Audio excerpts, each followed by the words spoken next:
बिस्मिल्लाहिर्रहमानिर्रहीम अस्सलामु अलैकुम वरहमतुल्लाहि वबरकातुहू। मैं सगला मुश्ताक चुगते ही आपसे मुखातिब हूँ एक नई वीडियो के साथ। आज का जो मेरा टॉपिक है वीडियो में वो कुछ हिस्ट्री के हवाले से मैं बयान करता चलूँ कि सल्तनत उस्मानिया के बारे में, इसकी बुनियाद किसने रखी, क्यों रखी, किस वजह से रखी, इस पर मैं बात करूँगा। अपनी वीडियो की तरफ मैं आता हूँ। तो सल्तनत उस्मानिया के जो जद्द अमजद थे उसका नाम था उस्मान खान अव्वल। इनकी पैदाश हुई थी 1258 में। ये काई कबीले के सरदार अब्दुल गाजी के फर्जंद थे और तीसरे फर्जंद थे, दो इससे बड़े थे। 1258 में इनकी पैदाश हुई और 1281 तक ये अपने वालिद के शाना बशाना फतहात के सिलसिले में बढ़ते चले गए। इन्होंने कई महाजों पर अपने वालिद के साथ जंगों में शिरकत की और हर महाज में, हर जंग में, हर जहाद में इनको फतह नसीब हुई। उसके बाद जब इनके वालिद की वफात हुई, वालिद की वफात के बाद इनको कबीले की सरदारी मिली। जो वालिद ने एक बुनियाद डाली थी फतहात के जो सिलसिला, उनको आगे बढ़ाया और ये बाज़ंतीनी सल्तनत के पड़ोस पर थे। और उस वक्त ये सल्जूक सल्तनत का जवाल था और ये उसके अंडर थे।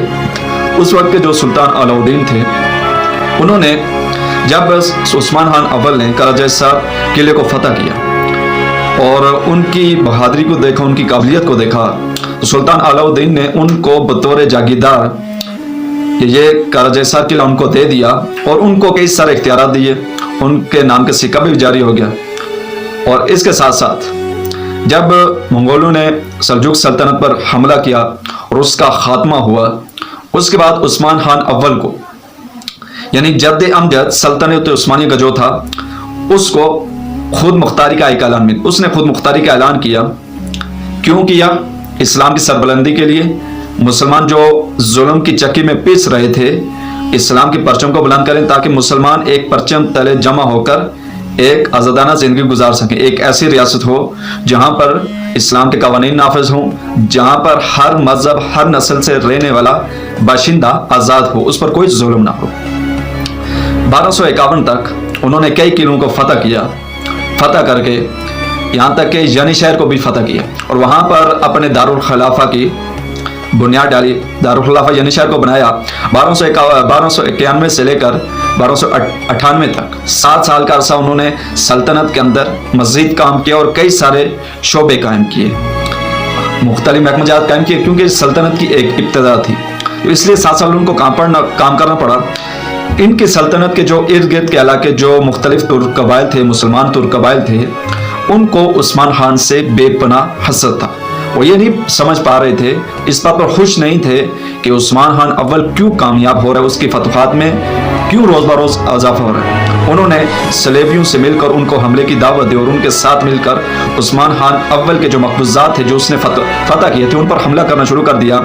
इसी अरसे में एक बड़ी लड़ाई हुई और उस्मान खान अव्वल ने अपने तुर्क कबाइलों को शिकस्त दी और उनको अपना मती और फरमाबरदार बनाया। इसके साथ उस्मान अव्वल ने अपनी फतवात के सिलसिले को आगे बढ़ाया और एक उनकी और बाज़ंतीनी सल्तनत की एक बड़ी जंग हुई, जहां पर बाज़ंतीनी सल्तनत दुनिया की बड़ी पावर थी। वो ये समझ रहे थे कि उस्मान खान एक छोटे से कबीला का सरदार, इसके पास कुछ है नहीं है, हम इसके मुकाबले में 3 गुना बड़े हैं, हम ही फतेहयाब होंगे। लेकिन उन्होंने बहुत हल्का लिया। इतनी बड़ी जंग में छोटे से कबीले का सरदार उस्मान खान अव्वल कामयाब हो गया और हाइफ होकर चले गए। उसके बाद जब बाज़ंतीनी उस्मान खान अव्वल की फतूहात से हाइफ हो गए, डर उनके अंदर पैदा हुआ, तो उन्होंने मंगोलों को हमले की दावत दी मशरक की जानिब से। जब मशरक की जानिब से मंगोलों की हमले की दावत दी, उन्होंने मशरक की जानिब से आकर हमला शुरू किया। उस्मान खान अव्वल उस दौरान मगरब की तरफ फतूहात के सिलसिले में आगे बढ़ रहा था। उसने अपने फर्जंद ओरहान को एक लश्कर का अमीर बनाकर मशरक की जानिब भेजा मंगोलों के मुकाबले में, जहां पर उसके बड़े बेटे ओरहान ने मंगोलों को इबरतनाक शिकस्त देकर वहां से भगाया। यूं इस तरह सल्तनत रोज़ बरोज़ बढ़ रही थी, उनकी फतवात रोज़ बरोज़ बढ़ रही थी। क्यों बढ़ रही थी? इसकी बेसिकली वजह क्या थी? इसकी बेसिकली वजह यह थी कि उस्मान खान अव्वल किसी शोहरत, दौलत, किसी के लिए नहीं भाग रही थी। किस लिए भाग? पैसे के लिए भी नहीं भाग रहे थे। मंगोलों ने, बाज़ंतीनी सल्तनतों ने उनके आगे सिक्कों के खजाने आकर रख दिए, संदूक आकर रख दिए, लेकिन उस्मान खान अव्वल अपने मिशन से नहीं रुके। क्यों?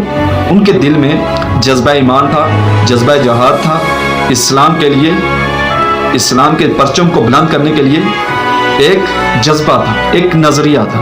वो कुरान और सुन्नत को अपनी रियासत में, अपनी सल्तनत में आम करना चाहते, नाफिज करना चाहते, ये था उनके। और साथ साथ जब वो जवानी में थे उनको एक ख्वाब नजर आया। खैर, एक बात यहाँ पर आपसे तज़किरा करता चलूँ कि उस्मान खान अव्वल का जो रूहानी तल्लक, तसव्वुफ वाला तल्लक था, वो उस वक्त के वलीउल्लाह शेख अदब अली से था और उनसे उनका रूहानी तल्लक था। उनको एक रोज़ ख्वाब में देखा कि उनके सीने से एक दरख्त निकलता है और उसकी शाखें इर्द गिर्द फैल जाती। वो अपने इस ख्वाब का जिक्र अपने शेख से करते हैं। शेख उनको ताबीज़ बताते हैं कि तो एक सल्तनत को कायम करेगा, एक रियासत को जो मशरक से मगरब और शमाल से जुनूब तक फैलेगी। फिर वक्त ने देखा कि सल्तनत उस्मानिया एक वक्त में 3 बरआज़मों तक फैली हुई थी। अफ्रीका को देख लीजिए, यूरोप को देख लीजिए, एशिया को देख लीजिए, इधर से इसकी सरहदें चीन तक, बरसगीर तक, अफ्रीका तक, अरब पूरा इनके ज़ेरे नगीज यूरोप तक। और दारुल खुलाफा क्या था? कस्तंतुनिया, इस्तांबुल। क्या था इसके पीछे? एक उनकी एक अच्छी ज़हनी तरबियत थी, उनके अंदर जज्बा जहाद था। जब भी मुसलमानों ने जहाद के परचम को बुलंद किया, मुसलमान उरूज को छूते चले गए, लेकिन जहाद के परचम को छोड़ दिया, मुसलमान जुल्म और चक्की की मजलूमियत में पिस रहे हैं, हर तरह मुसलमान पर जुल्म हो रहा। खैर, उस्मान खान अव्वल पर बात कर रहा था, तो उस्मान खान अव्वल एक अच्छे सियासतदान भी थे, मुफक्किर भी थे, उनको दीन के साथ बहुत रग़बत थी। 1717 में उन्होंने बरसा शहर पर उन्होंने मुहासरा कर लिया। एक बड़ा शहर था, बरोसा या बरसा। तो 1317 से लेकर 1326 तक इस शहर का मुहासरा जारी रहा। उस्मान खान अव्वल अपने बिस्तरे मर्ग पर था कि उनको उनकी वफात का वक्त करीब आ चुका था। उनके बेटे ओरहान ने जब इस शहर को फतह किया, अपने वालिद को जाकर खुशखबरी सुनाई कि मैंने शहर को फतह कर लिया। उस्मान खान अव्वल खुश हुए और उन्होंने इस खुशी की बात पर अपने बेटे ओरहान को अपना जानशीन नामजद किया। क्यों? उनके अंदर एक कायदाना सलाहियत थी।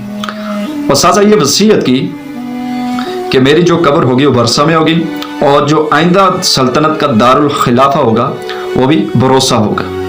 साथ साथ उस्मान खान अव्वल ने, जहाँ उनके अंदर बेपनाह सलाहियतें थी, साथ साथ वो रया के अंदर इंसाफ भी करते थे।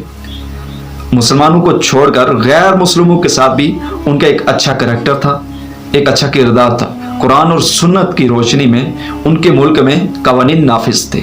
एक सल्तनत थी 1288 से लेकर 1326 तक। तो ये था मेरा आज का टॉपिक। उम्मीद करता हूँ कि आपको पसंद आया होगा। अगर मैंने कोई गलत बात कह दी हो, इस पर मेरी इस्लाह कर दीजिएगा। अपनी शक्ल मुश्ताक चुगताई को दुआओं में याद रखिएगा और मुझे फेसबुक पर भी लाजमी सपोर्ट कीजिए, यूट्यूब पर भी लाजमी सपोर्ट कीजिए। वाखिर दावाना अनिल हम्दुलिल्लाहि रब्बिल आलमीन। शुक्रिया।